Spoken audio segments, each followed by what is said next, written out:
And talking of characters, I want to take you back to Vegas with Billy Joe Saunders, for better or worse.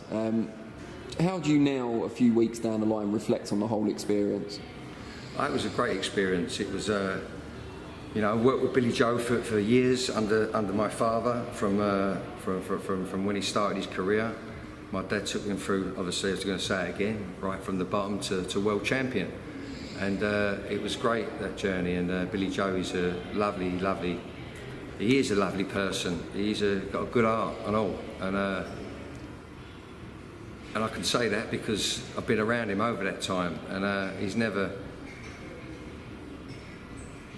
you know, he's not, he is what he is, Billy Joe. But what I'm saying is, all the good fighters and anything they do in their walks of life, you know, they've got their own mind. You know, you've got to have your own mind at a certain level. Do you know what I'm saying? But he's been a good listener, I must say. He's been a very good listener, and he does listen, he does trust. And but going back to Vegas, we had a great training camp in Spain, in Fuerteventura at the MTK gym with Adam Bailey. Phenomenal training camp, and Billy Joe's one of the best trainers I've been involved with ever. He never shies away from anything, and graft-wise, work-wise. And Vegas was good as well. We had a good training camp in Vegas at the UFC gym, at this gym here, funny enough, yeah. But obviously, we was Canelo's the pound for pound great, so it was a big ask, and we all knew that anyway. It was a big ask, and Dallas was good, apart from us not winning. Yeah, I ain't got really, I ain't got a one or two things right at the very end. Wasn't what I would have, how I would have gone, but you know, it is what it is, and it was what it was, and we got so far. You know, I can't spit me dummy out, and I'm a professional, and I know how to manage people more than anyone amongst that crew. I know how to manage people more than anyone amongst that crew in this boxing business. When you got there, I think you said in a previous interview, Ben Davison was there and then was later added to the corner by Billy Joe himself. How did you feel when all that went down? Like, you must have felt a bit blindsided by it because you hadn't been warned in advance. Well, Dan, do you know what? I don't really want to talk about the situation anymore because I'm not sure if you saw my video with Boxing Social. I did. I think that was a perfect summary of that journey, and I don't know Ben Davison.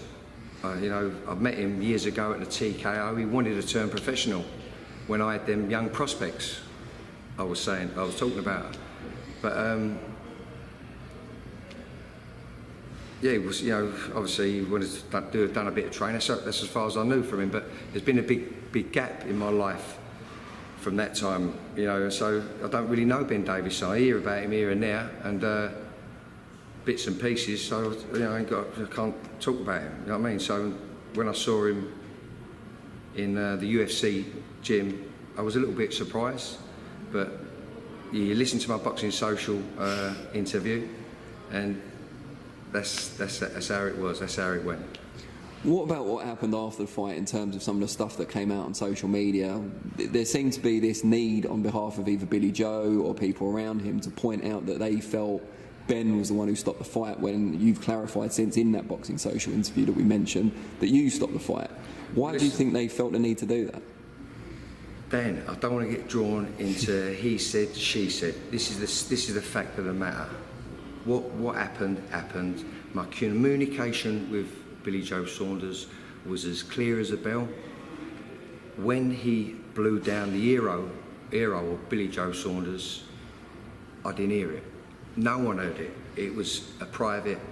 It shouldn't have been, because that was unprofessional. You know, if he's that experienced, he should have known better.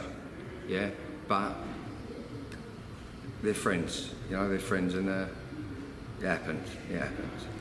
Do you see yourself working with Billy Joe again in the future? That's if he even decides to carry on with his career after such a devastating injury. I'm not too sure, Dan. I'm not too sure. I've texted a couple of times. He's texted me back, but we haven't spoke. I've rung, but he hasn't spoke. But I understand.